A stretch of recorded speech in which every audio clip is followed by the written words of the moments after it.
ये वाला है। ओके, क्वेश्चन नंबर 18 पे आ जाइए।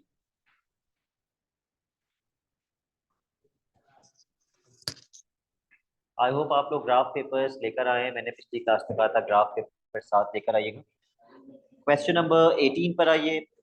सबसे पहले टेबल कंप्लीट कीजिए। टेबल कंप्लीट करने का एक मार्क होता है, ये फ्री का एक मार्क होता है। आपने x की वैल्यू x में पुट करनी है और कैलकुलेटर यूज करना है। कैलकुलेटर में पुट करना है 1/4 मल्टीप्लाई बाय 2 पावर 1।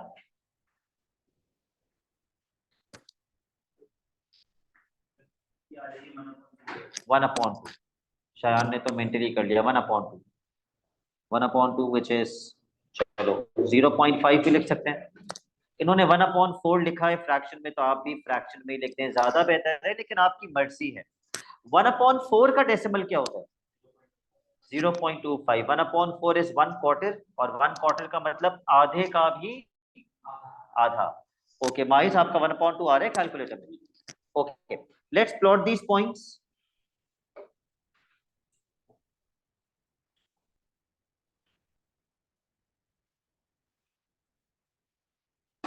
अब ये जो 0 पे 1/4 है ना, 0 पे 1/4 ये आधा है, ये आधा है 0 और 1 का। ठीक है, 0 और 1 का ये आधा है, दिस इज 0.5। उसका भी आधा 1/4 होगा।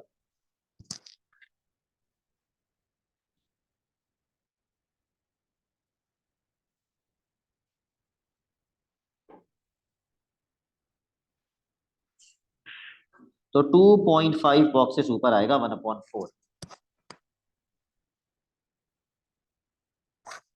उसके बाद जी Mikhail, what are you asking?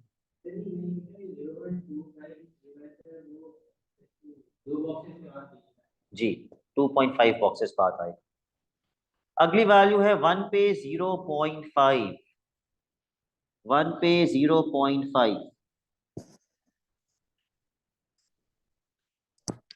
हाँ जी, बना दिया आपने। ओके, तीसरी वैल्यू है 2 पे 1। मैं थोड़ा स्लो जा रहा हूँ शायद। 2 पे 1। चौथी वैल्यू है 3 पे 2।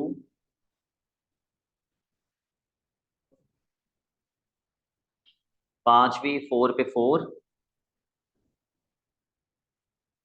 और आखिरी 5 पे 8।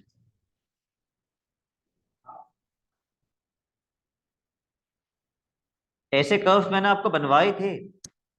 जब सारे कर्व्स बनवाए थे, किसकी हेडिंग में बनवाया था ऐसा कर्व? एक्सपोनेंशियल। और देखो एक्सपोनेंशियल की जनरल फॉर्म क्या लिख पाई थी? ए की पावर एक्स। तो क्या यहाँ ए की पावर एक्स नहीं है ना? किसकी पावर एक्स है? 2 की पावर एक्स। 1/4 तो कांस्टेंट है, तो 2 की पावर एक्स है, तभी तो एक्सपोनेंशियल कर्व बन रहा है। Let's draw the curve.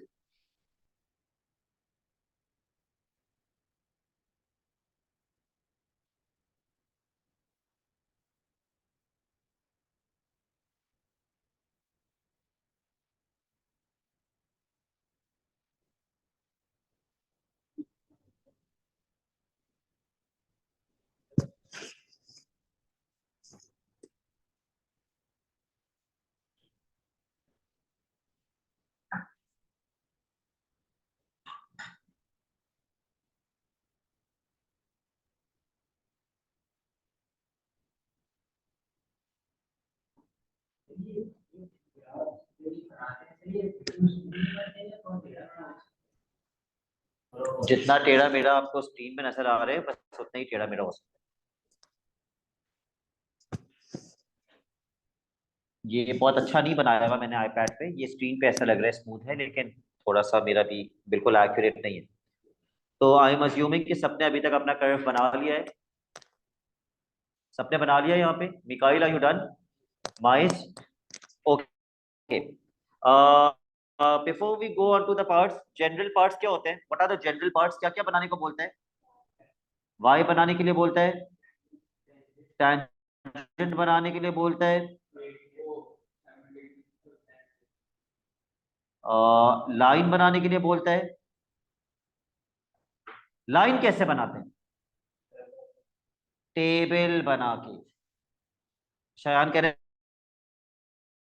हैं सर यूं करके इशारा कर रहे हैं, सर यूं लाइन बनाते हैं। लाइन बनाने से इंपॉर्टेंट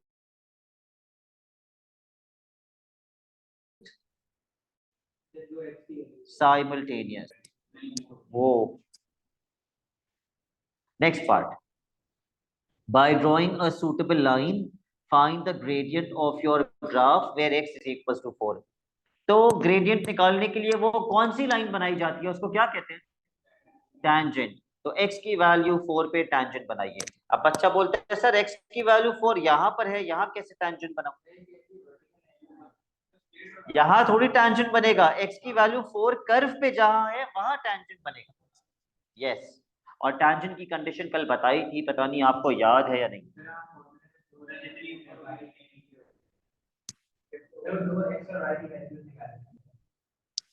टैंजेंट बना के दो कोऑर्डिनेट्स मार्क करेंगे जी।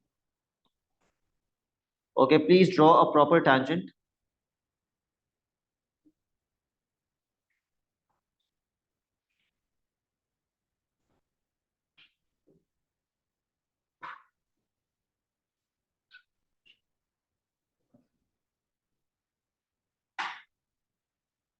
मेरा टैंजेंट कुछ ऐसा बन रहा है। Let's mark two coordinates on the tangent and find its gradient. एक तो यही वाला पॉइंट मार्क कर लो जिस पे आपने टैंजेंट बनाया है 4,4,4, और मैं नॉर्मली अपना अगला पॉइंट एक्स इंटरसेप्ट यूज कर रहा होता हूँ। मैं एक्स इंटरसेप्ट यूज करूँ, आप अपनी मर्जी का यूज कर लीजिए। मैं यूज करूँ x intercept 2.6,0।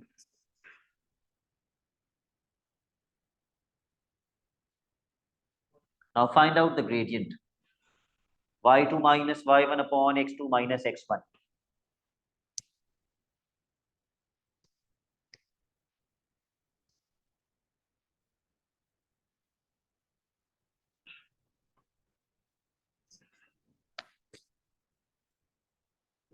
y2 minus y1 upon x2 minus x1. With the coordinates that I have used, can anybody tell me the gradient?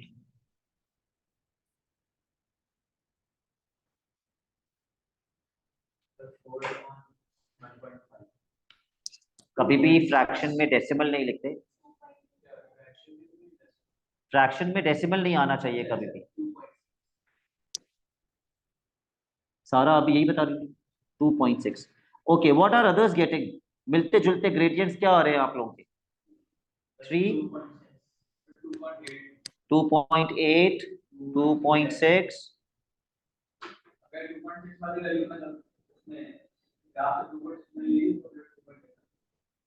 वरना नहीं आ रहा। ऐसा कैसे हो सकता है जब आपने एक लाइन बना दी? अब आप इस लाइन पे कोई से भी 2 पॉइंट्स लें, ग्रेडियंट शुड बी सेम, भले वो गलत हो। अच्छा, ये पॉइंट आपका क्या रहा है? 2.8, तो उसके हिसाब से आप ग्रेडियंट निकाल लीजिए। उसके हिसाब से ग्रेडियंट क्या आ रहा है?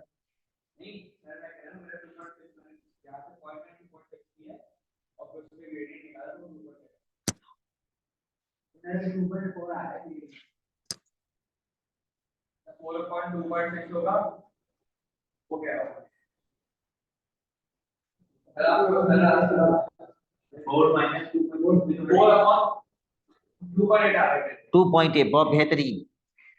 आंसर में देखिए क्या ग्रेडियंट आ रहे हैं। 2.2 से लेके 3 तक। तो वो सारे ग्रेडियंट्स जो 2.2 से लेके 3 तक हैं वो सारे ठीक हैं। 3 तक उसने आंसर में लिखा हुआ एक रेंज एक्सेप्टेबल होती है। All right, now come to the next part. ये सबसे इंपॉर्टेंट पार्ट जिसका मैंने रिपीटेडली जिक्र किया है, ये वो वाला पार्ट है। Look for the keyword together, मतलब इंटरसेक्ट कर रहे हैं, मीट कर रहे हैं। तो ये किस चीज की इक्वेशन है? ये सॉल्व करके आंसर की इक्वेशन है। तो अभी हम इन दोनों को साइमल्टेनियसली सॉल्व करेंगे और देखेंगे कि हमारा आंसर ये आना चाहिए, हमें प्रूव करना है। तो माइस, how do we solve two equation simultaneously?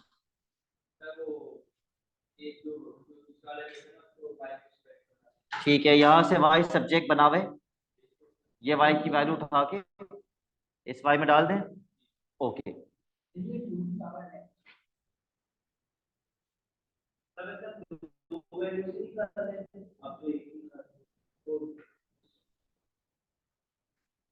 क्या मतलब दो वैल्यूज नहीं निकालते? Not necessary. हाँ, एक x की आती है, एक y की आती है, तो कैसे पता आपको एक ही निकालना है? अगर एक जगह इंटरसेक्ट करेंगे तो एक ही वैल्यू आएगी, और अगर जो जगह, अच्छा, कभी कभी वो कहते हैं इस इक्वेशन को सॉल्व करो। इसको सॉल्व करने का मतलब क्या होता है शान? नहीं, इस इक्वेशन में अननोन क्या है? इस इक्वेशन में अननोन क्या है? तो इस इक्वेशन को सॉल्व करने का मतलब सिर्फ किसकी वैल्यू चाहिए? तभी मैंने कल से वेक्स निकाला था, वाई नहीं निकाला था। ठीक है, खैर, इसको पहले इसके बराबर तो प्रूफ करके दिखाओ।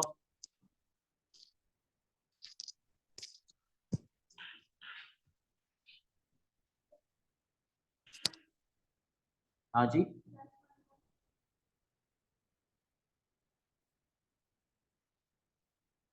बीच में प्लस का साइन है, yes. So what do you think we should do next? अभी तो शिफ्टिंग नहीं हो सकती, पहले तो आप इन दोनों को मल्टीप्लाई करके लिखेंगे। ये क्या बनेगा मल्टीप्लाई होगी? 2 पावर x अपॉन 4। कैसे जा सकता है 4 उधर, जब तक यहाँ पर एलसीएम ना ले लो? पूरा 1/4 भी वहां नहीं जा सकता। इसका मतलब आप उससे ये कह रहे हैं कि 2x + 3y = 7 है, तो ये वाली टर्म वहां चली जा सकती है? नहीं जा सकती। तो ये 1/4 भी वहां नहीं जा सकता। तो भाई एलसीएम लेना पड़ेगा। 1 और 4 का एलसीएम क्या होता है? 4।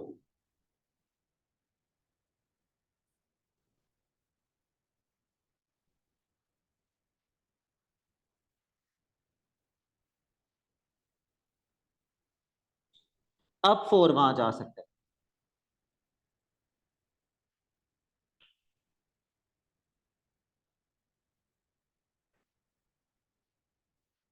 Bring all the terms on one side.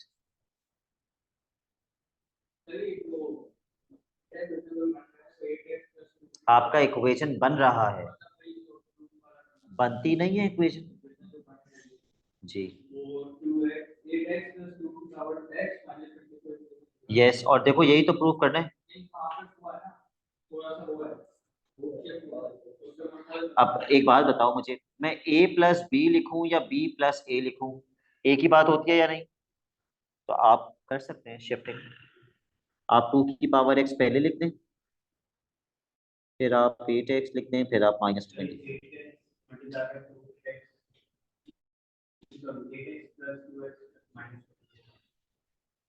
यही प्रूफ करना था। This is exactly what you had to prove.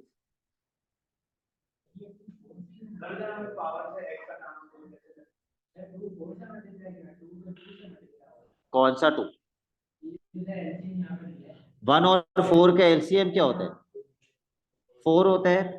1 को 4 बनाने के लिए किससे मल्टीप्लाई करना चाहिए?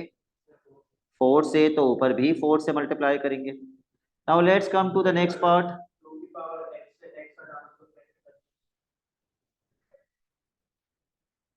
अगर आपको 2 की पावर x से x हटाना है और ये इक्वेशन है, तो पहले आप 4 को लिखेंगे 2 की पावर 2। तो x कितना हो जाएगा? 2 के बराबर। ठीक है, लेकिन अभी हम ये नहीं कर रहे हैं। अच्छा, वापस से 1 पर आइए। हमने दो इक्वेशंस को क्या किया? Simultaneously solve. इसका मतलब ग्राफिकली क्या हुआ? ग्राफ पे क्या हुआ कि ये दोनों इंटरसेक्ट कर गए। इन दोनों में से सुनहरा हमने किसका ग्राफ बनाया हुआ है और किसका नहीं बनाया हुआ? दूसरी वाली का बनाया हुआ है, पहली वाली का नहीं बनाया हुआ। और पहली वाली का ग्राफ होना कैसा चाहिए? शेप नहीं, स्ट्रेट लाइन होनी चाहिए। सही है। जुनेरा स्ट्रेट लाइन कैसे बनाते हैं? स्केल से और पेंसिल से। उससे पहले कोऑर्डिनेट्स कैसे मिलते हैं?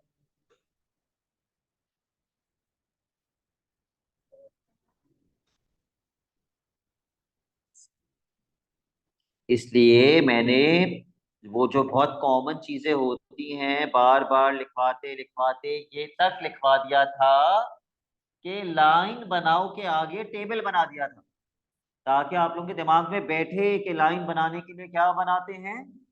टेबल। और टेबल बनाने के लिए अपनी मर्जी की दो एक्स की वैल्यू सपोज कर लेते हैं, तो टेबल बनाना पड़ता है। मुझे नहीं पता लाइन बनानी है या नहीं, मैं तो सिर्फ रैंडमली पूछ रहा था। लेट्स सी कि लाइन बनानी है या नहीं।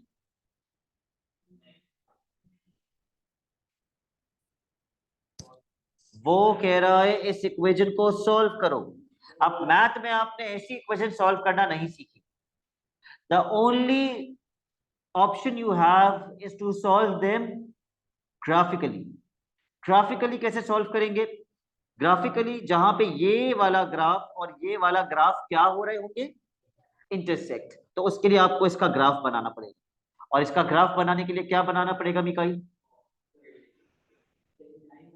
लाइन बनाने के लिए क्या बनाना पड़ेगा? टेबल बनाना पड़ेगा। जी। चलिए टेबल बनाइए, इसी के ऊपर बना दीजिए।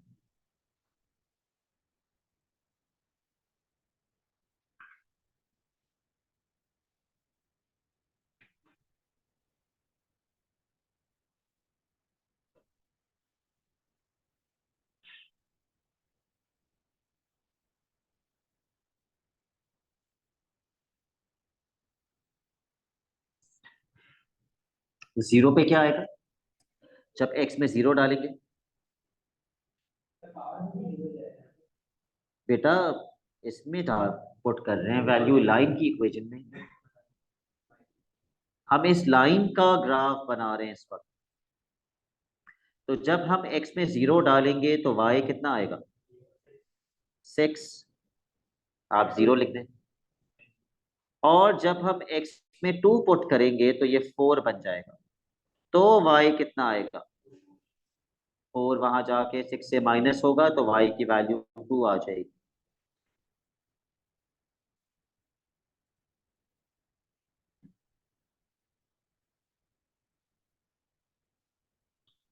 तो जीरो पे 6 और 2 पे 2। Let's mark it on the diagram. Zero पे 6 एंड 2 पे 2। join the line and extend it। जितना एक्सटेंड कर सकते हो उतना एक्सटेंड कर दो।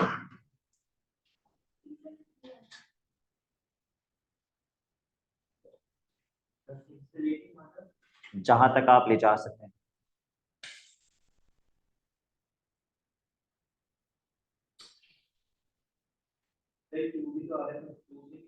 हाँ हाँ, दोनों कोऑर्डिनेट्स मार्क करने के बाद ज्वाइन करोगे। जीरो पे 6 और 2 पे 2 मार्क करके ज्वाइन करोगे। तो ये इंटरसेक्ट कर रहे हैं या नहीं कर रहे? कर रहे हैं। जो पॉइंट ऑफ इंटरसेक्शन है उसकी एक्स की वैल्यू लिखनी है हमें या वाई की वैल्यू? क्यों एक्स की? आपको कैसे पता है एक्स की लिखनी है? क्योंकि वो जिस इक्वेशन को सॉल्व करने के लिए कह रहा है उसमें अननोन क्या है? एक्स है। तो हम एक्स की वैल्यू लिखेंगे। तो निकालते हैं यहाँ से एक्स की वैल्यू क्या आ रही है। आप लोग भी चेक कर लीजिए आप लोगों की एक्स की वैल्यू क्या आ रही है। मेरी तो हमेशा पता नहीं क्यों दो बॉक्सेस के बीच में ही आती है।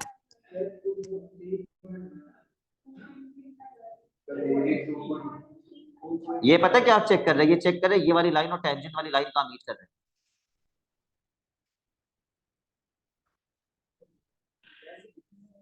ये हो मेरा आ रहा है 2.1235 2.35।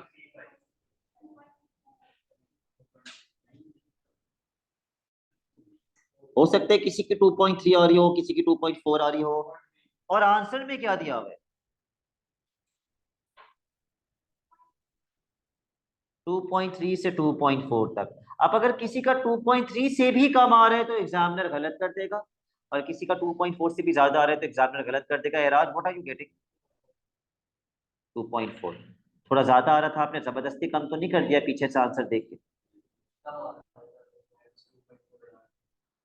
ओके, पार्ट ई। बस ये आंसर आ गया ना, ग्राफ से हमने निकाल ली एक्स की वैल्यू 2.35। इस इक्वेशन को सॉल्व करना था शयान, जिसका मतलब किसकी वैल्यू निकालनी थी, और वो एक्स की वैल्यू ग्राफ से कितनी आई? 2.35। मेरा आंसर आ गया। अगला पार्ट बहुत आसान है।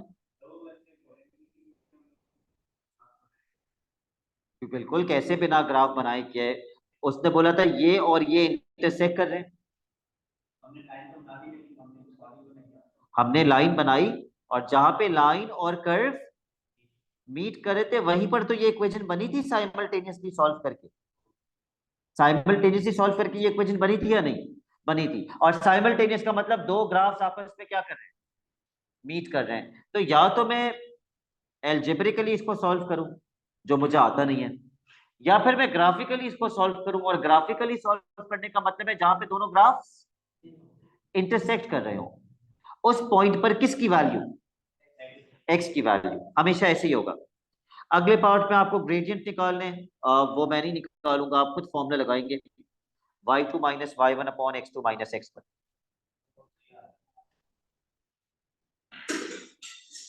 1/3। उसका अगला पार्ट,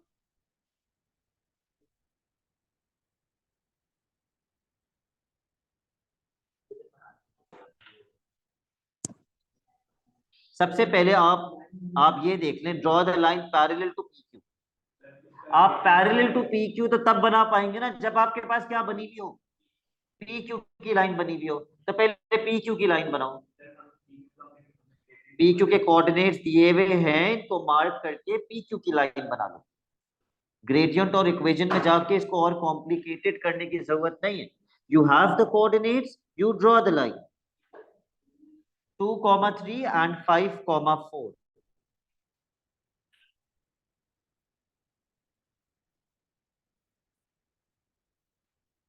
2,3 and 5,4।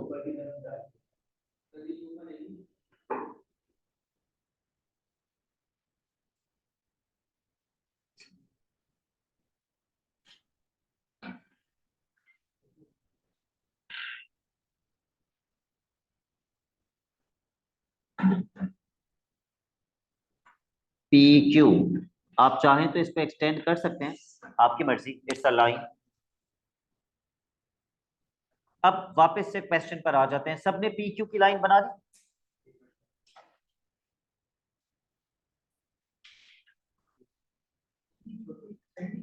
आप एक्सटेंड कर दें। लाइन एक्सटेंड हो सकती है, what can not be extended?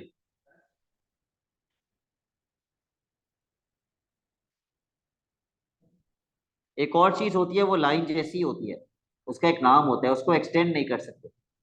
उसका क्या नाम होता है? उसका नाम होता है chord. Lines can be extended but chords can not be extended. खैर, प्लीज वापस से क्वेश्चन पढ़िए जैनब, और मुझे एक्सप्लेन कीजिए। I can not, I fail to understand this part.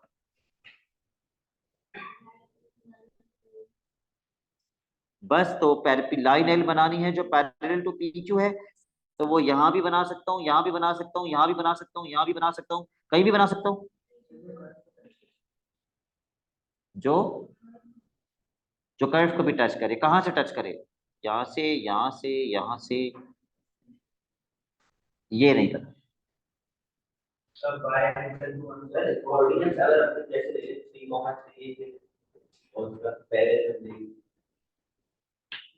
इसका मतलब ये है कि आपने एक ऐसी लाइन बनानी है जो PQ से पैरेलल है, दैट टचेस द कर्व। वो लाइंस क्या कहलाती है जो कर्व को टच करती भी जाती है?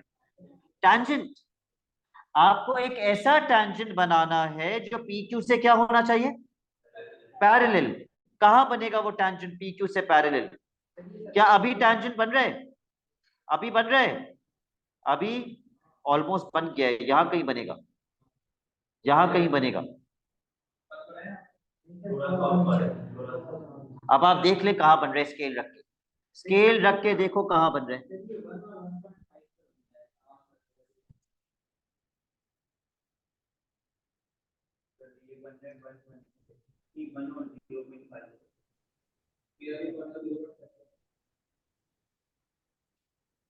Okay, so I'm going to wait for more responses.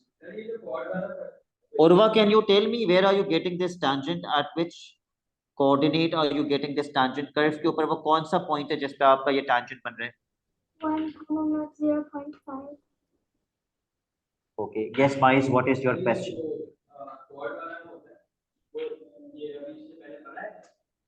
अभी इसका एक क्वेश्चन मैं कॉर्ड का करवाऊंगा.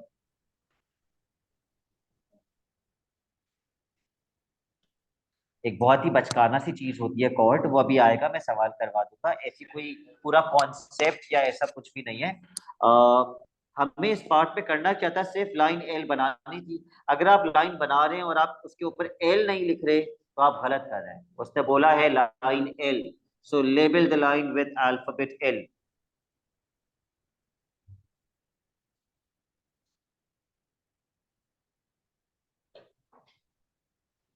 सबका 1,0.5 पे आ रहा है क्या?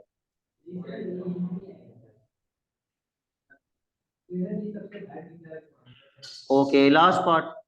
Write down the equation of L. Write down. Do you understand the meaning of write down? क्या आपको कोई वर्किंग नहीं करनी है, आपने डायरेक्टली आंसर लिखना है.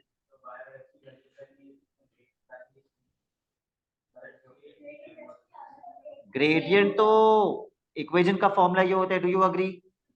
What are the two unknowns? m and c. अगर मेरी लाइन l पैरेलल है pq से तो ग्रेडियंट तो सेम होगा. ग्रेडियंट तो सेम होगा. c किसे कहते हैं? तो आप ग्राफ में देखें, अपने ग्राफ में देखो y एक्सिस को कहां कट कर रही है. मेरी तो 0.1 पे कट कर रही है. y इंटरसेप्ट किसे कहते हैं? जहां पे लाइन y एक्सिस को कट करे.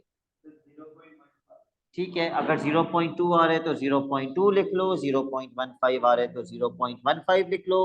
मेरा c 0.1 आ रहा है तो मैं उसके हिसाब से अपना आंसर लिख रहा हूं.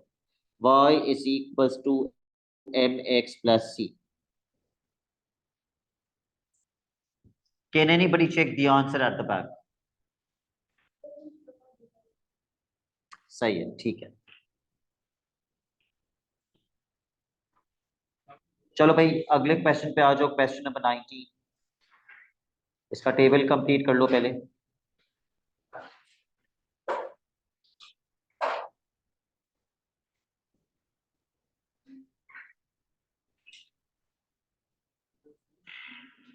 क्वेश्चन 19. सबसे पहले x के अंदर -1 पुट करके y निकालो. जो बच्चे ऐसे -1 पुट करते हैं, गलत. क्या गलती है इसमें? ब्रैकेट नहीं लगाया. ब्रैकेट लगाना जरूरी है.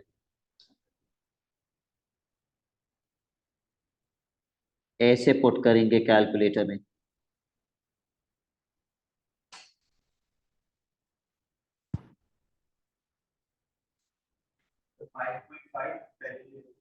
फाइव पॉइंट फाइव आ रही है शयान की पहली value. Can any other student confirm this? Okay, अब 7 पुट कर दीजिए.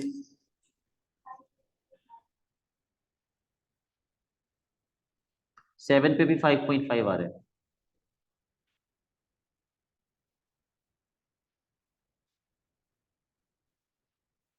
ओके, अब इसका ग्राफ बना लीजिए. अच्छा, पेपर 2 में इसका क्वेश्चन आता है लास्ट में, ग्राफ्स ऑफ फंक्शंस का एक बड़ा क्वेश्चन आता है 8 to 10 मार्क्स का. तो you should be very good with this topic.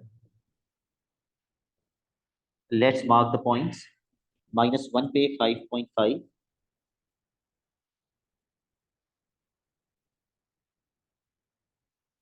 5.55 और 6 के बिल्कुल बीच में आएगा. 5 से कितने बॉक्सेस ऊपर? 2.5 बॉक्सेस ऊपर. 0 पे 2, 1 पे -0.5,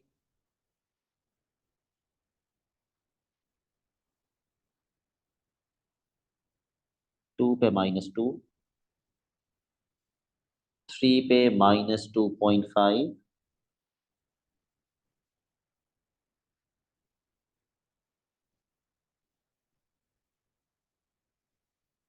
4 पे -2,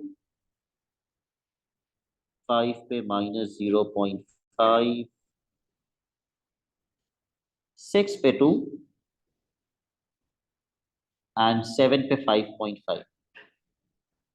ये बिल्कुल सिमेट्रिक कर्व है, इसमें आपको टर्निंग पॉइंट भी ढूंढना नहीं पड़ेगा, एग्जैक्ट टर्निंग पॉइंट सवाल में दिया हुआ है।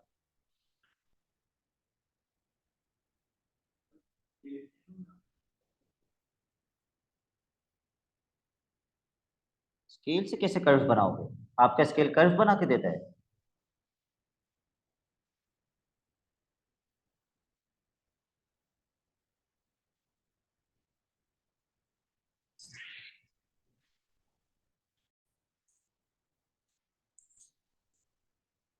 अच्छा, पिछले जो कर्व किए थे उनमें टर्निंग पॉइंट हमें खुद से निकालना पड़ रहा था, और वो आप कैसे निकाल रहे थे?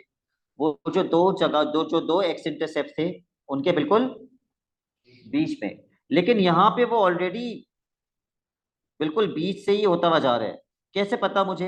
ये देखो, ये बराबर बराबर में, और इन दोनों के बिल्कुल कहाँ होना चाहिए टर्निंग पॉइंट? इन दोनों के बिल्कुल बीच में होना चाहिए। सिमिलरली ये बराबर बराबर में, इनके भी बिल्कुल बीच में, तो वो इस क्वेश्चन में कोई मसले की बात नहीं है।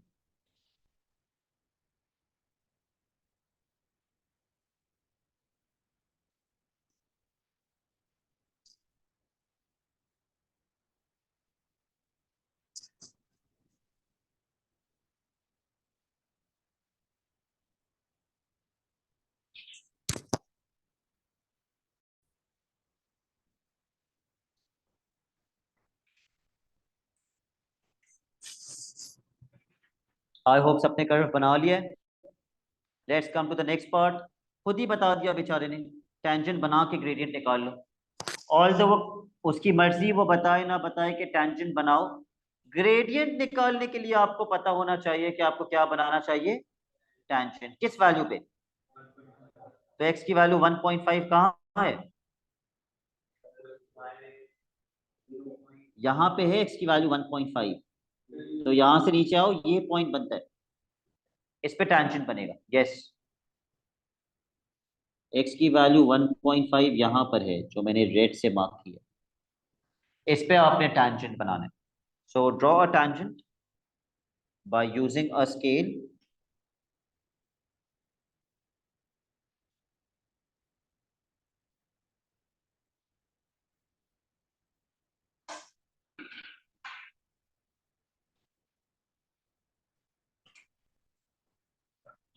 ओके,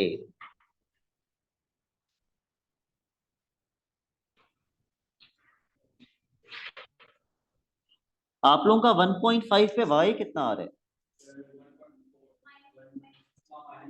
अब आप लोगों को, आई होप आप लोगों को पता है कि वाई एक्सिस पे एक स्मॉल बॉक्स कितने यूनिट्स का है?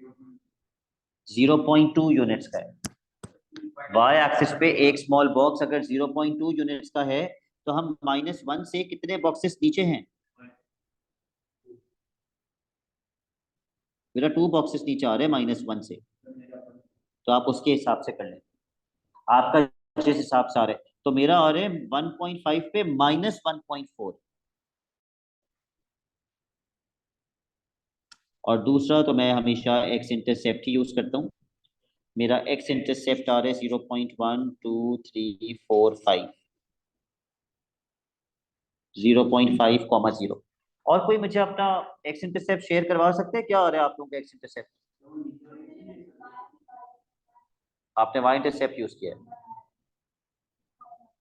ठीक है। मेरा वाई इंटरसेप्ट 0.8 आ रहा है।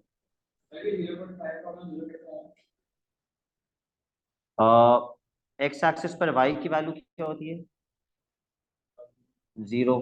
तो यहाँ पे मैंने एक्स की वैल्यू चेक की, 0.1, 0.2, 0.3, 0.4, 0.5। So 0.5, 0. I am now going to find out the gradient, which is y2 minus y1 upon x2 minus x1। आप लोग अपने कोऑर्डिनेट्स के हिसाब से निकालिएगा please. Erad, can you tell me the answer using my coordinates?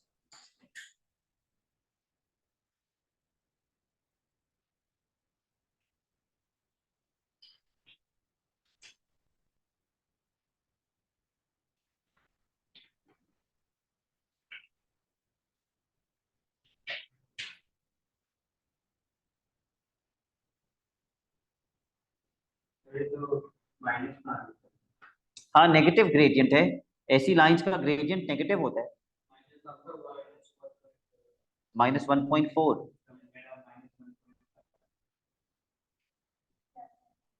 ठीक है, अलग अलग बच्चों की अलग अलग ग्रेडियंट्स आ रहे हैं। Can we know the answer at the back?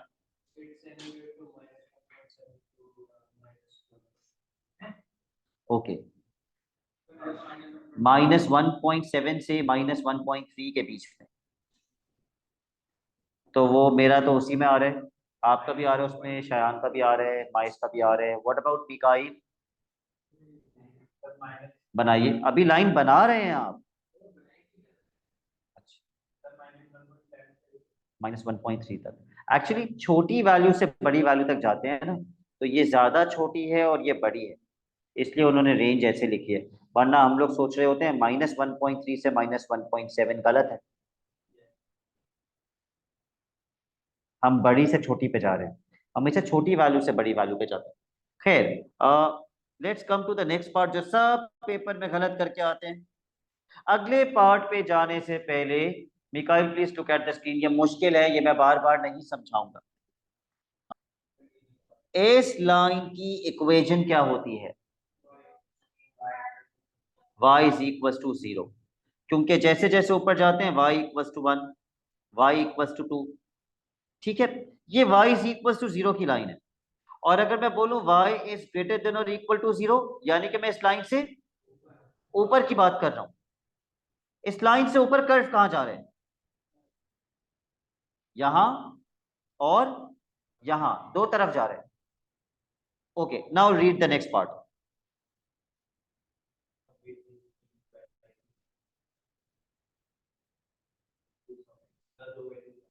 Complete these inequalities. वो इनइक्वालिटीज तो लिखी भी नहीं है, वो मैं आपको बता देता हूँ। वो इनइक्वालिटीज क्या है? x इज ग्रेटर देन और equal to dash, x is lesser than और इक्वल टू डैश। ये इनइक्वालिटीज आपने फिल करनी है। y इज ग्रेटर देन और इक्वल टू 0 के लिए, ग्रेटर देन और इक्वल टू 0 का मतलब इस लाइन से x एक्सिस से ऊपर, x एक्सिस से ऊपर कर्व यूं जा रहे हैं और यूं जा रहे हैं। यहां पर x की वैल्यू क्या है? आई थिंक 5.2 है, और यहाँ पर x की वैल्यू कुछ 0.7 या 0.8 है, तो मैं 0.7 लिख रहा हूँ। मुझे बताइए x is greater then what? Greater than 0.7 और लेसर देन 5.2। कैसे बताया आपने? जैसे जैसे मैं ऊपर जा रहा हूँ ये कर्व राइट पे जा रहा है या लेफ्ट पे जा रहा है? राइट पे जा रहे हैं। राइट पे x की वैल्यूज बढ़ती हैं कि कम होती हैं? बढ़ती हैं। और अगर मैं इसकी बात करूं तो 0.7 से किस तरफ जा रहा है कर्व? लेफ्ट पे। लेफ्ट पर x की वैल्यूज बढ़ती हैं या कम होती हैं? कम होती हैं। आप लिखिए अपना answer, x is greater then what and x is lesser then what? Yes, x is greater then, मेरा तो 5.2 आ रहा है तो मैं वो लिख रहा हूँ। x इज ग्रेटर देन और इक्वल टू 5.2, आप 5.1 लिख लें। और लेसर देन और इक्वल टू, ये मेरा आ रहा है 0.8।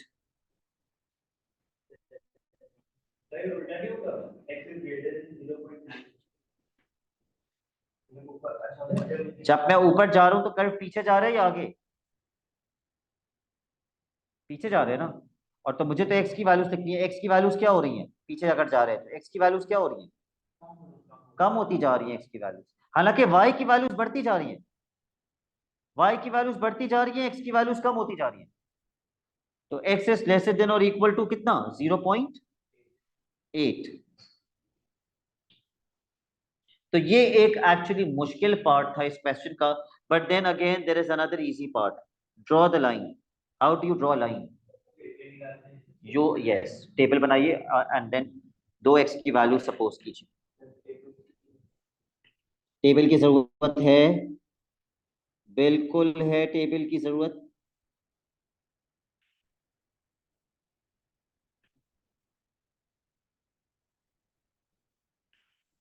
एक तो एक्स की वैल्यू 0 ले लो।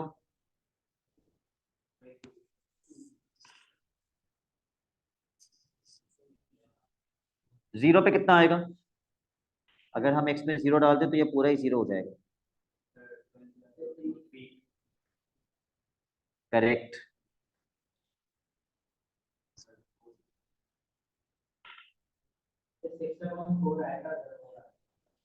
और एक 2 डाल दो।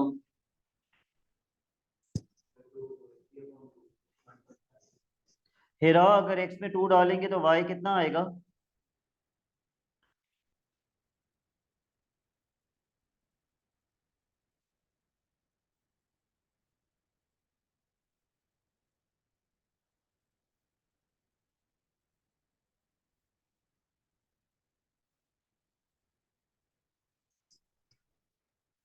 टू आ रहा है। 2 कैसे आएगा हेरा? नहीं, हाँ, टू नहीं आ रहा, एक मिनट। कैलकुलेटर यूज कर लो, पेपर 2 है। 1.5 आएगा।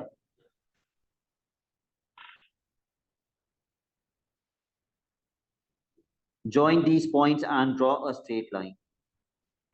क्या पॉइंट्स हैं? 0,3 and 2,1.5।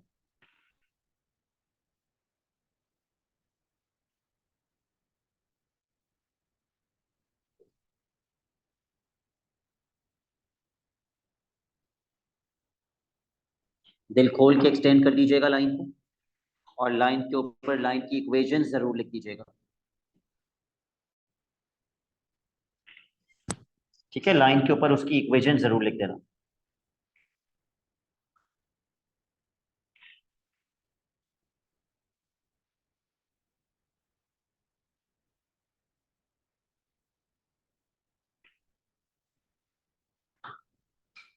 Done.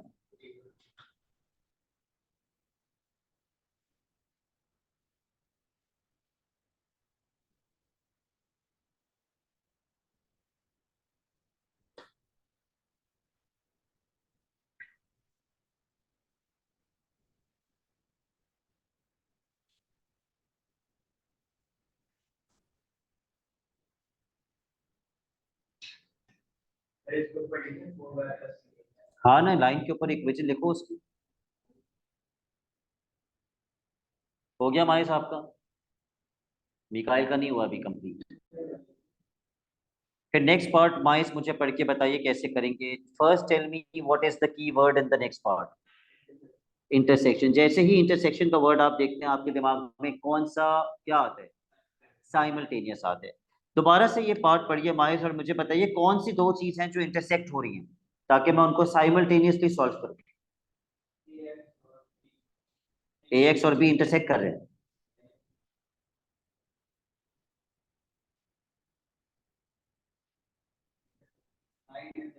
Line and the curve are intersecting. कौन सी लाइन?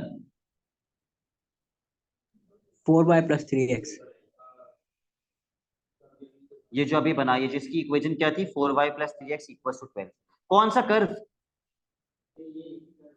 यही कर्व जो बनाया था, जिसकी इक्वेशन क्या थी? ये रही, सवाल में दी हुई थी, स्टार्टिंग में ही दी हुई थी। तो मेरे पास कर्व की इक्वेशन भी है, मेरे पास लाइन की इक्वेशन भी है। मुझे ग्राफ से पॉइंट ऑफ इंटरसेक्शन देखना है, या मुझे अलजेब्रिकली दोनों को साइमल्टेनियसली सॉल्व करना है? अलजेब्रिकली दोनों को साइमल्टेनियसली सॉल्व करना है, ताकि मेरा आंसर इस फॉर्म के अंदर आए। या आंसर दिया हुआ है, this is the answer of simultaneous.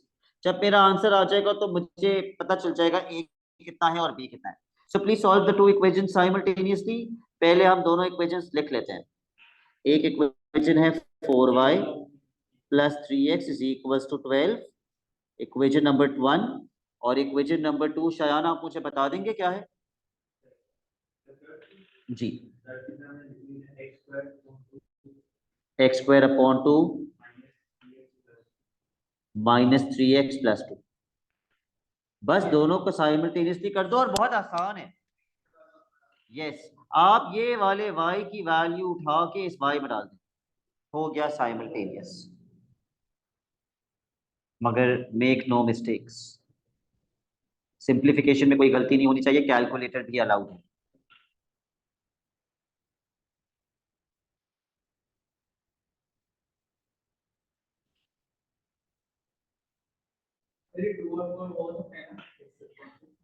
आ, अगर आप 2 और 4 कैंसिल कर देंगे तो आप गलती कर देंगे। सिर्फ तब कैंसिल होगा जब 4 इससे मल्टीप्लाई होगा, सिर्फ तब 2 से 4 कैंसिल होगा, क्योंकि बाद में आपको 4 को इससे भी मल्टीप्लाई करना है और आपको 4 को इससे भी मल्टीप्लाई करना है। तो आप ये थोड़ी कर सकते कि आपने 2 को 4 से कैंसिल किया और आप 2 को सबसे मल्टीप्लाई कर रहे हैं।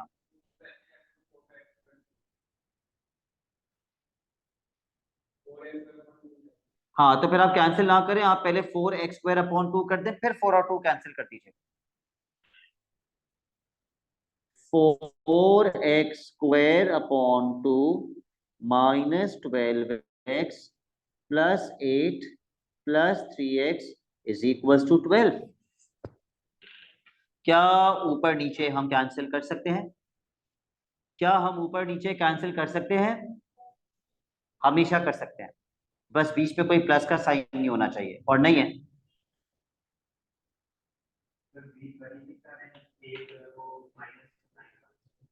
अभी चेक कर लेते हैं।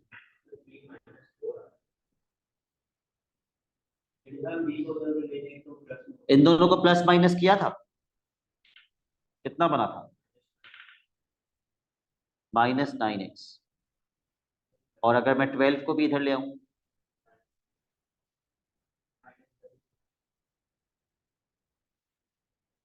-36। 12 यहां आएगा तो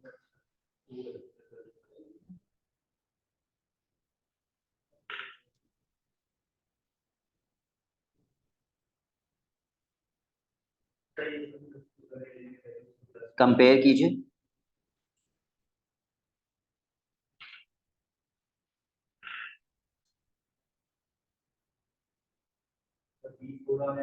ए कितना आएगा? गलत, साइंस की गलती मत करना प्लीज। ए कितना है? -9, और बी कितना है? -4।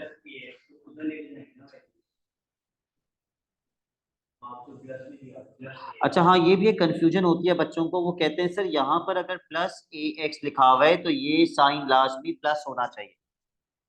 ऐसा नहीं है, एक्चुअली ये तो प्लस है, लेकिन a की वैल्यू क्या है?